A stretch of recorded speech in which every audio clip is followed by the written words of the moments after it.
મિત્રો, મારું નામ ગંગા છે. હું એક નાનકડા પહાડી ગામમાં રહું છું. મારું ગામ શહેરથી ઘણું દૂર છે, જ્યાં બસ દિવસમાં એક જ વખત આવે છે અને રાતે આકાશમાં તારા એટલા નજીક લાગે છે કે જાણે હાથ લંબાવું તો પકડી લઉં. આ ગામમાં લોકો ઓછા છે, પણ વાતો બહુ છે, અને આ વાતો વચ્ચે મારી જિંદગી ધીમે ધીમે ચાલતી રહી. મિત્રો, મારા લગ્ન બહુ નાની ઉંમરે થયા હતા. એ સમયે મને જીવન શું છે એની સમજ પણ નહોતી. મારા પતિ ગામના સીધા સાદા પુરુષ હતા. વધારે બોલતા નહીં, પણ દિલથી ખરાબ પણ નહોતા. અમે ગરીબ હતા. નાનું ઘર, કાચી દિવાલો, છાપરું અને આસપાસ ખેતરો. પણ હું સંતોષમાં હતી, કારણ કે મને લાગતું હતું કે કોઈ તો છે જે મારો છે. સાંજ પડે ત્યારે હું ચૂલા પર રોટલા શેકતી અને એ બહાર બેસીને દિવસભરનું કામ કહેતા. ક્યારેક વરસાદ પડે ત્યારે બંને છાપરા નીચે બેસીને બૂંદો ગણી લેતા. એક ક્ષણોમાં મને લાગતું હતું કે બસ આ જ સુખ છે. પણ મિત્રો, સુખ ક્યારેય કાયમી નથી. એક વર્ષે વરસાદ બહુ ઓછો થયો. ખેતરમાં પાક બગડી ગયો. ઘર ચલાવવું મુશ્કેલ બન્યું. મારા પતિ શહેરે કામ શોધવા ગયા. જતા વખતે એમણે કહ્યું હતું, ગંગા, હું જલ્દી પાછો આવીશ. એ વાક્ય આજે પણ મારા કાનમાં ગુંજે છે. દિવસો પસાર થયા, અઠવાડિયા થયા, મહિના થયા, પણ એ પાછા આવ્યા નહીં. એક દિવસ ગામમાં સમાચાર આવ્યા કે શહેરમાં કામ દરમિયાન એક અકસ્માત થયો હતો. એમાં મારા પતિ પણ હતા. એ દિવસ મારી જિંદગીનો સૌથી લાંબો દિવસ હતો. હું રડી પણ શકી નહીં. આંખોમાંથી આંસુ આવવાનું બંધ થઈ ગયું હતું. પતિના અવસાન પછી મારું ઘર સુનસાન થઈ ગયું. લોકો શરૂઆતમાં આવતા, સાંત્વના આપતા. થોડા દિવસોમાં બધા પોતપોતાના જીવનમાં પાછા ફર્યા. હું એકલી રહી ગઈ. સફેદ સાડી, ખાલી માથું અને ખાલી મન. ગામમાં હવે મને ગંગાની વિધવા તરીકે ઓળખવામાં આવતી. મારે જીવવું હતું એટલે કામ કરવું જ પડ્યું. ગામની પાસે એક મોટી વાડી હતી. ત્યાં મજૂરી કામ હતું. હું દરરોજ સવારમાં ઉઠીને એ વાડીમાં જતી. ક્યારેક ઘાસ કાપવાનું, ક્યારેક ફળ તોડવાનું, ક્યારેક માટી ઉપાડવાની. હાથમાં છાલા પડ્યા, પગમાં દુખાવો થયો, પણ એ દુઃખ મને જીવતું રાખતું હતું. વાડીમાં કામ કરતા કરતા હું ઘણીવાર ભૂતકાળમાં ખોવાઈ જતી. મને લાગતું, જો મારા પતિ જીવતા હોત તો કદાચ હું આજે અહીંયા ન હોત. પણ વિચારોથી પેટ ભરાતું નથી, એટલે હું ફરી કામમાં લાગી જતી. એક દિવસ આકાશ અચાનક કાળું થઈ ગયું. પહાડી વિસ્તારમાં વરસાદ અચાનક આવે છે. બધા મજૂરો દોડી પડ્યા. હું મોડી પડી ગઈ. વરસાદે મને પૂરેપૂરી ભીંજવી નાખી. વાડીના ખૂણે એક જૂનું લાકડાનું ઝૂંપડું હતું. હું ત્યાં દોડી ગઈ. ઝૂંપડામાં અંધારું હતું. બહાર વરસાદ તૂટી પડ્યો હતો. પવનમાં ઝૂંપડું હલતું હતું. હું એકલી હતી અને થોડી ડરી પણ ગઈ હતી. એ જ સમયે પગલાંનો અવાજ આવ્યો. એક પુરુષ ઝૂંપડામાં પ્રવેશ્યો. એ પણ ભીનો હતો. પહાડી ગામનો ખેડૂત. ચહેરા પર થાક અને આંખોમાં શાંતિ. અમે બંને થોડી ક્ષણ એકબીજાને જોયા. કોઈ બોલ્યું નહીં. બહાર વરસાદ બોલતો રહ્યો. થોડી વાર પછી એણે ધીમેથી કહ્યું, ડરશો નહીં, આ ઝૂંપડું મજબૂત છે. એ અવાજમાં અજીબ સાંત્વના હતી. મેં માથું હલાવ્યું. એ પછી ફરી શાંતિ છવાઈ ગઈ. મિત્રો, મને એ સમયે ખબર નહોતી કે આ ઝૂંપડામાં શરૂ થયેલી ઓખ મારી જિંદગીની દિશા બદલી નાખશે. વરસાદ તો થોડી વાર પછી શાંત થઈ ગયો, પણ મારી અંદર કંઈક હલવા લાગ્યું હતું. મિત્રો, વરસાદ એ દિવસ પછી ઘણી વખત પડ્યો, પણ ઝૂંપડામાં પસાર કરેલી એ ઘડીઓ મારી અંદર સતત જીવતી રહી. બીજા દિવસે હું ફરી વાડીમાં કામે ગઈ. હાથ કામમાં હતા, પણ મન ક્યાંક બીજે જ અટવાયેલું હતું. એ દિવસથી હું વાડીમાં એક ચહેરો શોધવા લાગી હતી. એ ખેડૂત, નામ પણ ખબર નહોતું, પણ એની શાંત ભરી નજર મને અજીબ રીતે ઓળખતી લાગતી. 2-3 દિવસ સુધી એ દેખાયો નહીં. મને લાગ્યું કદાચ એ કોઈ બીજે ગામનો હશે. ચોથે દિવસે વહેલી સવારે જ્યારે હું ઘાસ કાપતી હતી ત્યારે દૂરથી કોઈએ મારું નામ બોલાવ્યું, ગંગા. હું ચોંકી ગઈ. ગામમાં હવે કોઈ મને નામથી બોલાવતું નહોતું. મેં માથું ઊંચું કર્યું. એ જ પુરુષ સામે ઊભો હતો. એણે પોતાનું નામ કહ્યું, શંકર. પહાડી ખેડૂત, પોતાની થોડી જમીન અને વૃદ્ધ માતા સાથે રહેતો. એની વાતોમાં કોઈ બનાવટ નહોતી, સાદગી હતી. મને અચાનક લાગ્યું કે ઘણા સમય પછી કોઈ મને માનવી સમજીને વાત કરે છે, વિધવા તરીકે નહીં. અમારી વાતો ધીમે ધીમે વધતી ગઈ.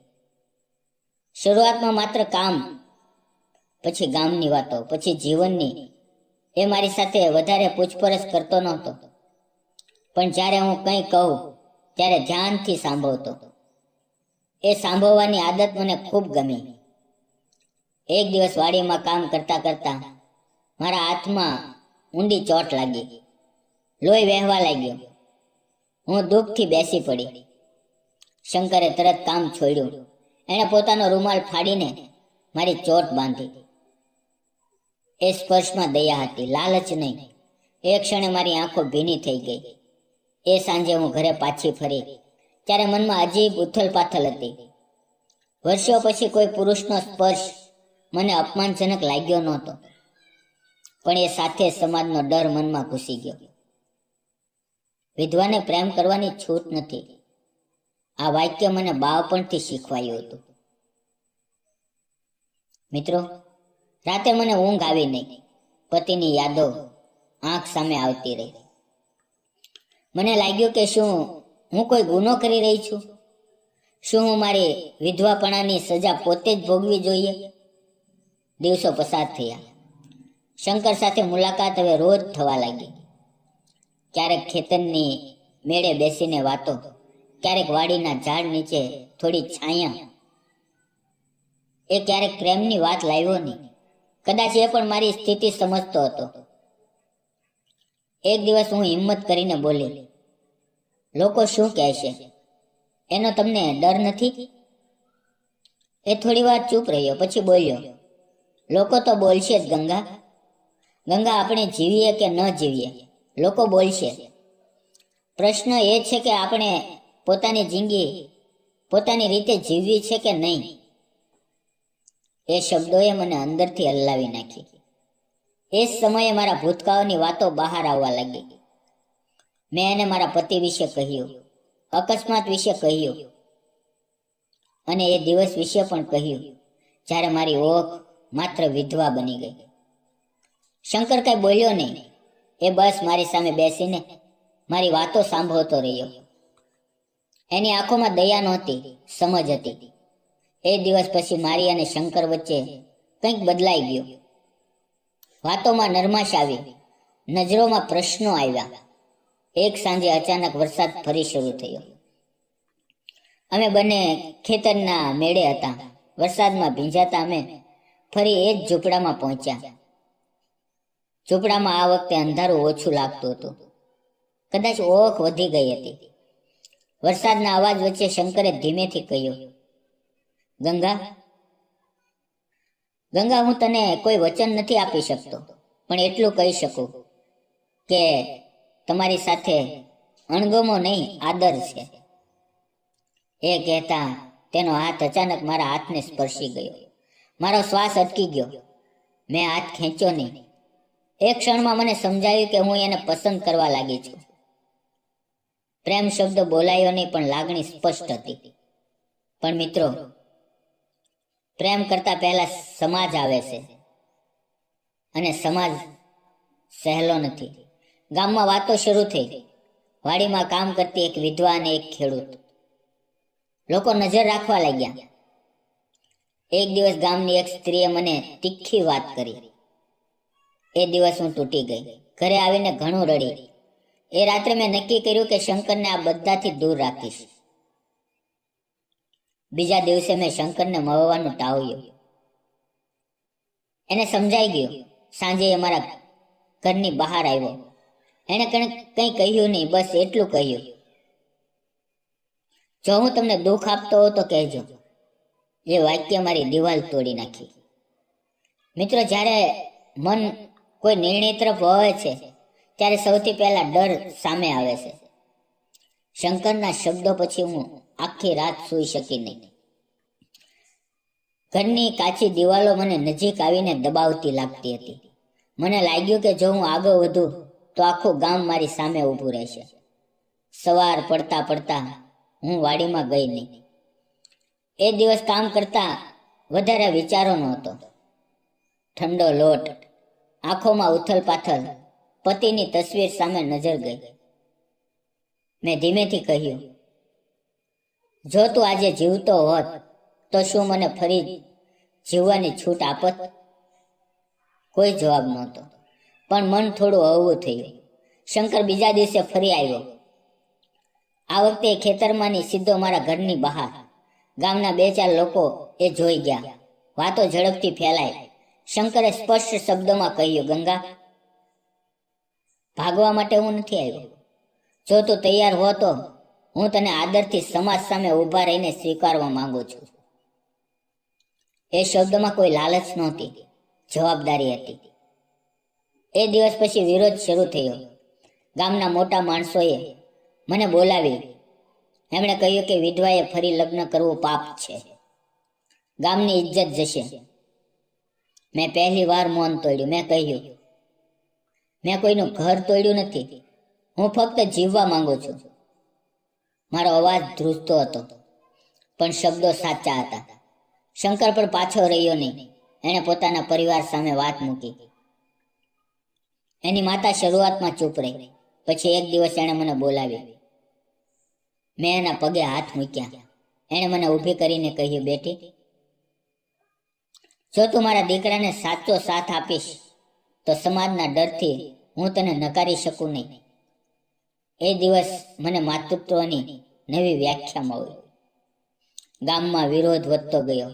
લોકોએ કામ આપવાનું બંધ કર્યું. હું ફરી એકવાર એકલી પડી ગઈ. પણ આ વખતે મનમાં એક નવી શક્તિ હતી. શંકર રોજ સાંજે દૂરથી દેખાઈ જતો. નજરો મળતી અને મને ખબર પડતી કે હું એકલી નથી. એક સાંજે ફરી વરસાદ પડ્યો. આ વખતે વરસાદ ડરાવતો નહોતો. હું અને શંકર એ જ ખેતરના ઝૂંપડામાં ઊભા હતા. એણે મારી તરફ જોઈને પૂછ્યું, હવે પણ જો તને લાગે કે આ રસ્તો ખોટો છે તો હું પાછો વળી જઈશ. મેં પહેલી વાર સ્પષ્ટ જવાબ આપ્યો, ખોટું જીવન એકલા જીવવું એ છે. તારી સાથે ચાલવું મને સારું લાગે છે. એ શબ્દો કહેતા જ આંખોમાંથી આંસુ વહી નીકળ્યા. અમે નક્કી કર્યું કે કોઈ તામઝામ નહીં, કોઈ ભીડ નહીં. નજીકના જૂના મંદિરમાં લગ્ન કરશું. એક સવારે વહેલી વેળાએ અમે બંને મંદિરમાં પહોંચ્યા. આકાશ સાફ હતું. મંદિરમાં માત્ર દીવો, પૂંજારી અને 2 સાક્ષી. કોઈ શોર બકોર નહીં, પણ મનમાં ભારે શાંતિ.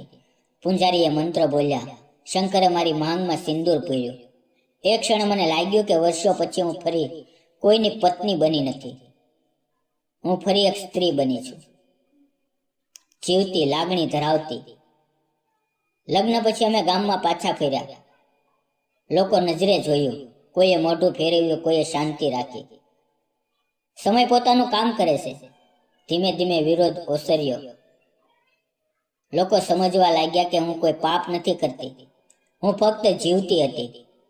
આજે હું શંકરની સાથે એ જ પહાડી ગામમાં રહું છું. હું હજુ પણ કામ કરું છું, પણ હવે હાથમાં થાક હોવા છતાં દિલમાં ડર નથી. ક્યારેક વરસાદ પડે ત્યારે અમે બંને ઝૂંપડાની વાત યાદ કરીએ છીએ અને હળવું હસીએ છીએ. મિત્રો, મારી વાર્તાનો અંત અહીંયા નથી, પણ એક શરૂઆત છે. સમાજના બંધનો માણસ બનાવે છે, પણ માણસની ખુશી પણ માણસે જ પસંદ કરવી પડે છે. વિધવા હોવું સજા નથી, સ્ત્રી હોવું ગુનો નથી. જો આ વાર્તા કોઈ એક સ્ત્રીને પણ પોતાની જિંદગી માટે અવાજ ઉઠાવવાની હિંમત આપે તો સમજો કે ગંગાનું જીવન વ્યર્થ નહોતું. મિત્રો, વિડીયો પસંદ આવ્યો તો વિડીયોને લાઈક, ચેનલને સબસ્ક્રાઇબ અને એક કોમેન્ટ જરૂર કરજો કે તમને આ વિડીયો કેવો લાગ્યો. ફરી મળશું એક નવી વાર્તા સાથે. ત્યાં સુધી આવજો અને વિડીયો પૂરો જોવા બદલ આપ સૌ મિત્રોનો દિલથી ખૂબ ખૂબ ધન્યવાદ મિત્રો.